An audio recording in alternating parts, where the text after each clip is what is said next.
The Human Cycle by Sri Aurobindo. Chapter 14. The Supra-Rational Beauty. Religion is the seeking after the spiritual, the supra-rational, and therefore in this sphere the intellectual reason may well be an insufficient help, and find itself not only at the end, but from the beginning, out of its province, and condemned to tread, either diffidently, or else with a stumbling presumptuousness, in the realm of a power and a light higher than its own. But in the other spheres of human consciousness and human activity, it may be thought that it has the right to the sovereign place, since these move on the lower plane of the rational and the infinite, or belong to that borderland where the rational and the infrarational meet, and the impulses and the instincts of man stand in need, above all, of the light and the control of the reason. In its own sphere of finite knowledge, science, philosophy, the useful arts, its right, one would think, must be indisputable. But this does not turn out in the end to be true. Its province may be larger, its powers more ample, its action more justly self-confident. But in the end, everywhere, it finds itself standing between the two other powers of our being, and fulfilling, in greater or less degree, the same function of an intermediary.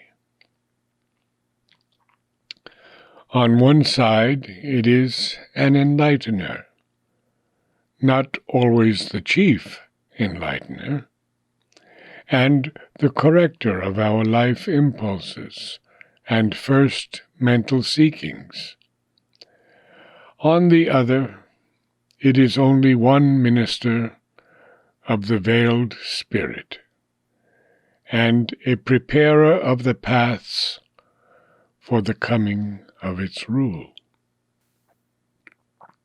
This is especially evident in the two realms which in the ordinary scale of our powers stand nearest to the reason, and on either side of it, the aesthetic and the ethical being, the search for beauty and the search for good.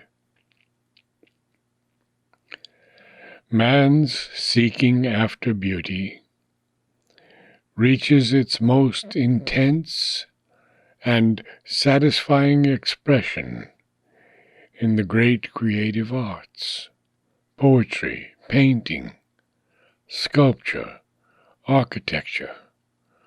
But in its full extension, there is no activity of his nature or his life from which need or ought to be excluded, provided we understand beauty both in its widest and its truest sense. A complete and universal appreciation of beauty, and the making entirely beautiful our whole life, and being, must surely be a necessary character of the perfect individual and the perfect society. But in its origin, this seeking for beauty is not rational. It springs from the roots of our life. It is an instinct and an impulse, an instinct of aesthetic satisfaction and an impulse of aesthetic creation and enjoyment. Starting from the infrarational parts of our being, this instinct and impulse begin with much imperfection and impurity, and with great crudities, both in creation and in appreciation. It is here that reason comes in to distinguish, to enlighten, to correct, to point out the deficiencies and the crudities, to lay down laws of aesthetics, and to purify our appreciation and our creation by improved taste and right knowledge. While we are thus striving to learn and correct ourselves, it may seem to be the true lawgiver, both for the artist and the admirer, and though not the creator of our aesthetic instinct and impulse, yet the creator in us of an aesthetic conscience, and its vigilant judge and guide. That which was an obscure and erratic activity, it makes self-conscious and rationally discriminative in its work and enjoyment. But again, this is true only in restricted bounds, or, if anywhere entirely true, then only on a middle plane of our aesthetic seeking and activity, where the greatest and most powerful creation of beauty is accomplished, and its appreciation and enjoyment rise to the highest pitch. The rational is always surpassed and left behind. The creation of beauty in poetry and art does not fall within the sovereignty or even within the sphere of the reason. The intellect is not the poet, the artist, the creator within us. Creation comes by a suprarational influx of light and power, which must work always, if it is to do its best, by vision and inspiration. It may use the intellect for certain of its operations, but in proportion as it subjects itself to the intellect, it loses in power and force of vision, and diminishes the splendor and the truth of the beauty it creates. The intellect may take hold of the influx, moderate and repress the divine enthusiasm of creation, and force it to obey the prudence of its dictates. But in doing so, it brings down the work to its own inferior level, and the lowering is in proportion to the intellectual interference. For by itself, the intelligence can only achieve talent, though it may be a high and even, if sufficiently helped from above, a surpassing talent. Genius, the true creator, is always supra-rational in its nature and its instrumentation, even when it seems to be doing the work of the reason. It is most itself, most exalted in its work, most sustained in the power, depth, height, and beauty of its achievement, when it is least touched by, least mixed with any control of the mere intellectuality, and least often drops from its heights of vision and inspiration into reliance upon the always mechanical process of intellectual construction. Art creation, which accepts the canons of the reason and works within the limits laid down by it, may be great, beautiful, and powerful. For genius can preserve its power even when it labors in shackles and refuses to put forth all its resources. But when it proceeds by means of the intellect, it constructs, but does not create. It may construct well, and with a good and faultless workmanship, but its success is formal and not of the spirit, a success of technique and not the embodiment of the imperishable truth of beauty, seized in its inner reality, its divine delight, its appeal to a supreme source of ecstasy, Ananda. There have been periods of artistic creation, ages of reason, in which the rational and intellectual tendency has prevailed in poetry and art. There have even been nations which, in their great formative periods of art and literature, have set up reason and a meticulous taste as the sovereign powers of their aesthetic activity. At their best, these periods have achieved work of a certain greatness, but predominantly of an intellectual greatness and perfection of technique, rather than achievements of a supreme, inspired, and revealing beauty. Indeed, their very aim has been not the discovery of the deeper truth of beauty, but truth of ideas and truth of reason, a critical rather than a true creative aim.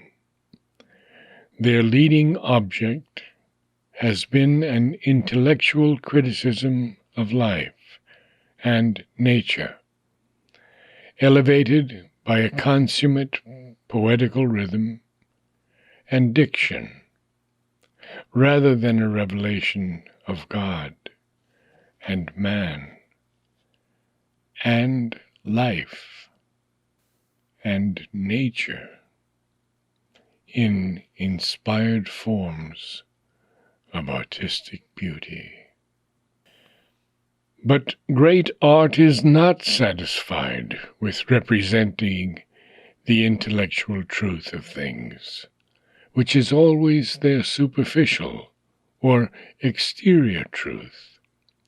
It seeks for a deeper and original truth, which escapes the eye of the mere sense or the mere reason.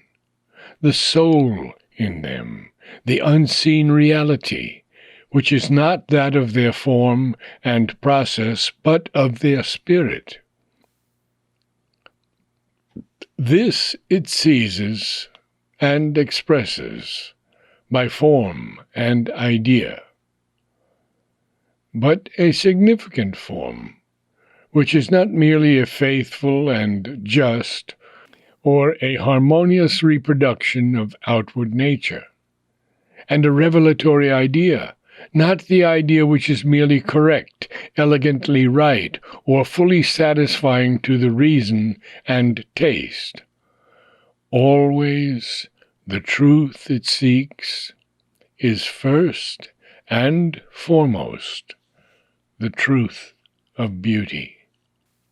Not again the formal beauty alone, or the beauty of proportion and right process, which is what the sense and the reason seek, but the soul of beauty, which is hidden from the ordinary eye and the ordinary mind, and revealed in its fullness only to the unsealed vision of the poet and artist in man, who can seize the secret significances of the universal poet and artist, the divine creator, who dwells as their soul and spirit in the forms he has created. The art creation, which lays a supreme stress on reason and taste, and on perfection and purity of a technique constructed in obedience to the canons of reason and taste, claimed for itself the name of classical art. But the claim, like the too trenchant distinction on which it rests, is of doubtful validity. The spirit of the real, the great classical art and poetry, is to bring out what is universal and subordinate individual expression to universal truth and beauty, just as the spirit of romantic art and poetry is to bring out what is striking and individual, and this it often does so powerfully, or with so vivid an emphasis, as to throw into the background of its creation the universal, on which yet all true art, romantic or classical, builds and fills in its forms. In truth, all great art has carried in it both a classical and a romantic, as well as a realistic element. Understanding realism in the sense of the prominent bringing out of the external truth of things, not the perverse, inverted romanticism of the, quotes, real, end quotes, which brings into exaggerated prominence the ugly, common, or morbid, and puts that forward as the whole truth of life.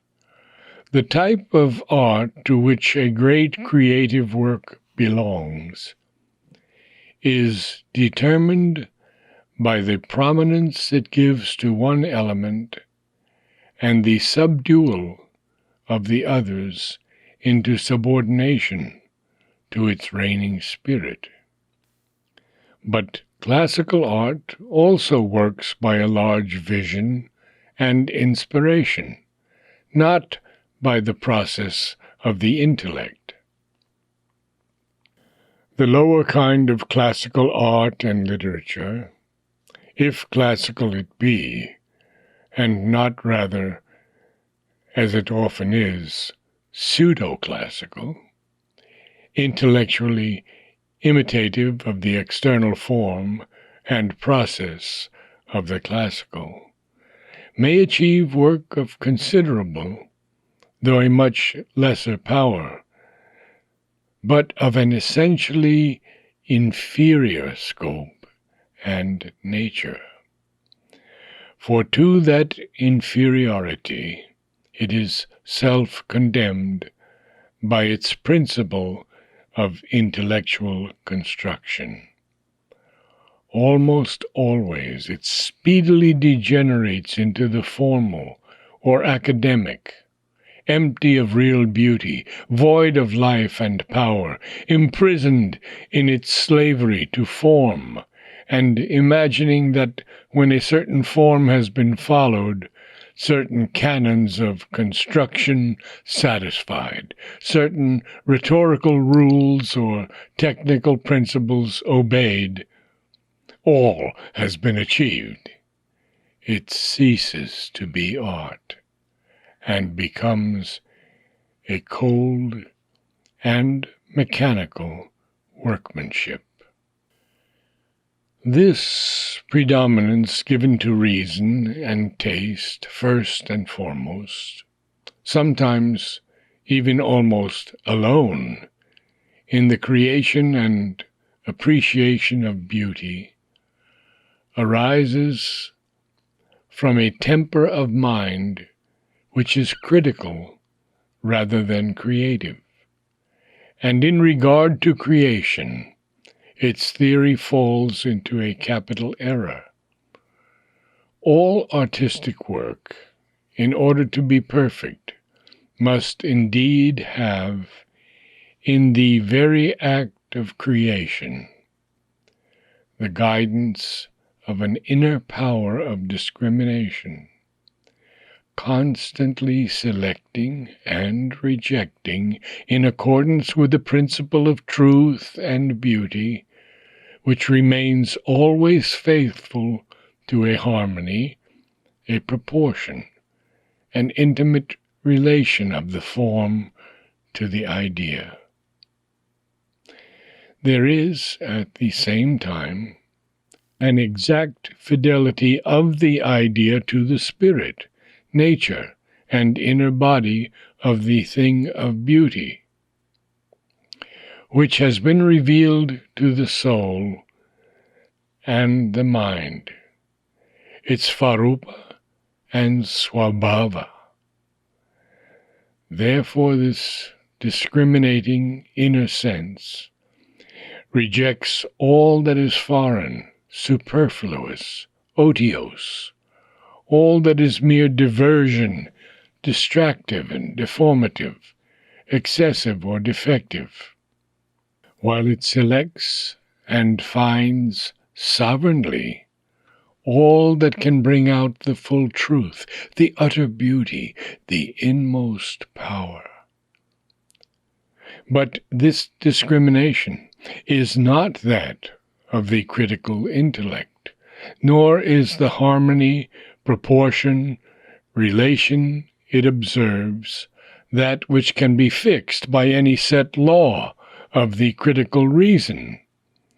It exists in the very nature and truth of the thing itself, the creation itself, in its secret inner law of beauty and harmony, which can be seized by vision, not by intellectual analysis. The discrimination which works in the Creator is therefore not an intellectual self-criticism or an obedience to rules imposed on him from outside by any intellectual canons, but itself creative, intuitive, a part of the vision, involved in and inseparable from the act of creation. It comes as part of that influx of power and light from above, which by its divine enthusiasm lifts the faculties into their intense suprarational working. When it fails, when it is betrayed by the lower executive instruments, rational or infrarational, and this happens when these cease to be passive and insist on obtruding their own demands or vagaries, the work is flawed, and a subsequent act of self-criticism becomes necessary. But in correcting his work, the artist who attempts to do it by rule and intellectual process uses a false, or at any rate an inferior method, and cannot do his best.